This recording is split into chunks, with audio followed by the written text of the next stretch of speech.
Welcome back to the 2-Minute Warning. Today, talking college football, previewing Florida Gators versus Alabama here in the Swamp. I think this is by far, at least for us, the biggest game of the week. Surprisingly, college football game day won't be there, but this is going to be a great game. Has potential to be hopefully close, but Alabama definitely has the power advantage. But before we get into the video, question of the day. Drop your score predictions down below for this game, Gators versus Alabama, and at the end of the video, you'll hear ours. But, Jay, right now on the screen, you're looking at Anthony Richardson, basically our one hope for winning this game. But, obviously, you see their status questionable. Tell me what you think about that. Look, I mean, we're Gator fans, but even we know the odds of hope, the odds of winning this football game are slim. Without that man right there, Anthony Richardson, AR-15, as some call him.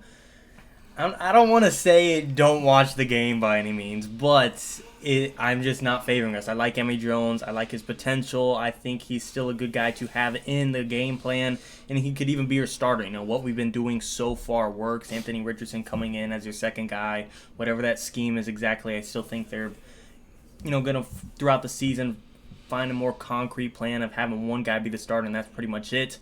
But still, not having Anthony Richardson, we don't stand a great chance as is, and like I said, without him, I mean, looking at his stats, 192 yards, 2 touchdowns, 0 turnovers, a QBR of 100 flat, and on the ground, he's a lethal threat.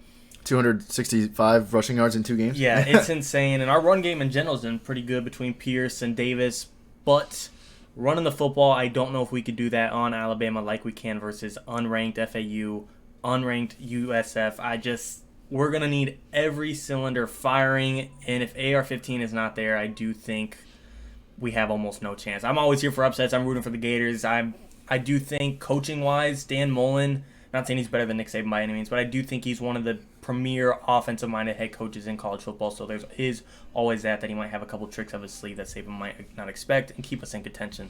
Yeah, you make a lot of good points. I think the dual quarterback system that we have as an option is great. But it puts us in a tough spot because Emory Jones is let's take a look at his stats right now through 2 games against 2 pretty weak opponents. 264 yards. His turnover ratio is very poor, twice the interceptions as he does touchdown passes. So that's part of the tough spot. Is Emory Jones a guy that has been on? He's a junior now. He played behind Trash, so he's obviously been in the system. So he's the guy that I want to consider the starter. But he turns the football over a lot, and he makes poor throws. And then where we're just looking at AR-15, we have who's just electric freshman.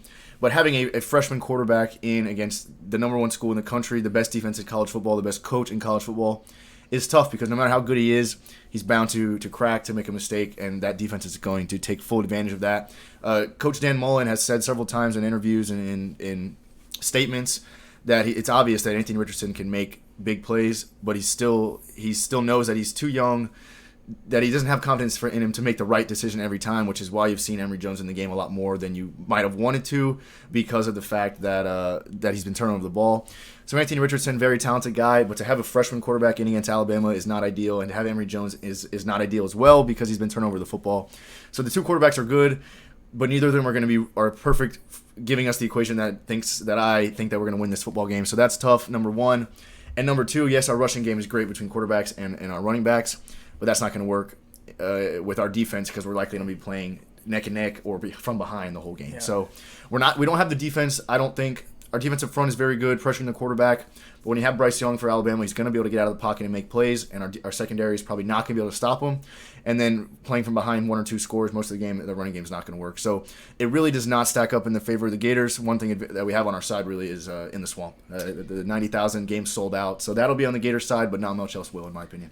Yeah, and the thing is, we're talking about, just between Emory and Anthony Richardson, can we just have one guy be decent? Yeah. Can we just have one guy be consistent, be good? And we're not even considering the fact that, Bryce Young might take off. You know, we've seen in the pros, Baker Mayfield versus the Chiefs this weekend. Baker played great, but it's still not enough when you have that next level guy. So even if we do have consistency out of AR, even if he's healthy, even if Emory has 0 turnovers, does that mean he could go toe-to-toe with Bryce Young, who in week 1 had, 300-plus yards, 4 touchdowns? 345 and 4 touchdowns, which is not a school record, but a freshman or a first start for the school record. It was absurd. And then they came out and beat Mercer the next week by 40 points as well. So even if, say, AR-15 is out and Emory has the best game yet, 300 yards, 3 touchdowns, 0 turnovers, which would be fantastic for him. We don't know what Bryce Young is doing in this game, and if he has 350 yards, 4 touchdowns, 30 on the ground, it's not enough. Like I said, the Baker Mahomes comparison is kind of what I'm thinking of. There is through 2 games. 571 yards, 7 touchdowns, 78.8. That's, I don't want to say perfection. AR-15 is actually imperfection if we want to break it down to a small sample size, but filling the role as a starting quarterback, Bryce Young is definitely emerging in his draft class and just in college football right now. I just have little faith. AR-15, even if he is healthy, he was 3 for 3 last week. There's no way Alabama's going to give a 3 straight. We kind of breezed over it earlier, but he kind of tweaked his hamstring against USF, and he's been practicing this week, last I heard, so hopefully he's going to play. We're basically assuming he is, because if not, then our chances go down even more. Yeah. And a subtle thing is, we mentioned offense and defense on special teams. I feel like we've been returning it pretty well, specifically in punts, more so in FAU. But just those many broken tackles we got, we're not going to get those breaks against Alabama where they put us in solid field position. I just don't know how we do. I don't believe in our kicker to the nth degree. He doesn't have the leg. I'm not trying to be pessimistic. I'm rooting for the Gators all the way. We've seen on kickoffs, he does not put the ball in the end zone. No, there is no touchbacks unless the team just wants to watch it bounce. Yeah. And I think at that point they're just taking the 50-50 odds and hoping it goes out of bounds and then to the end zone. I think we got a shot with Dan Millen in the offensive mind. AR-15 possibly playing. Emory Jones being perfect, but that's all in contingency that Alabama's just having an off day. Our best versus their best still isn't enough. We're talking about the number 1 team in college football now.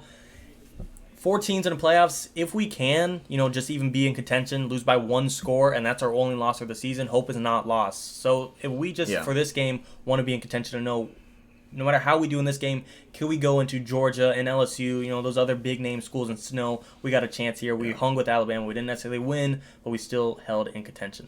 Yeah, the way I see this game is going to be similar to last year's SEC championship, a 50-48 shootout, but our offense is not going to be nearly as good because we don't have Trask, who's going to throw for 400 yards in a game.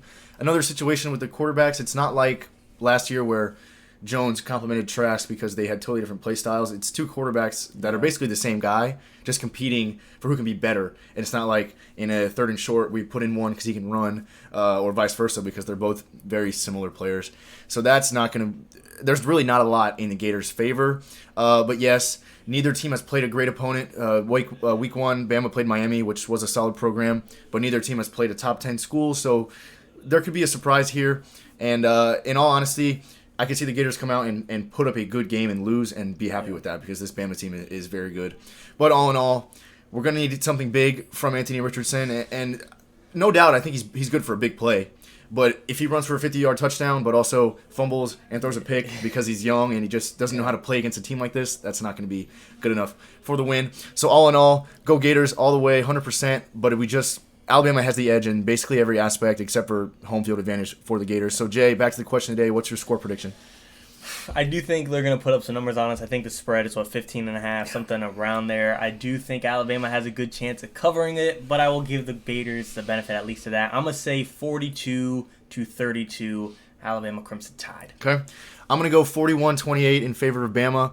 I think that they get out to a big lead, and 41-28 will be product of a late big play by Emory or Anthony Richardson to make it seem kind of close. A 13-point loss wouldn't be bad, but I think it's going to be Alabama all the way, which is hard for us to say because obviously we're going Gators all the way. But Bama's got the advantage. Thanks for watching, guys. 2-minute warning.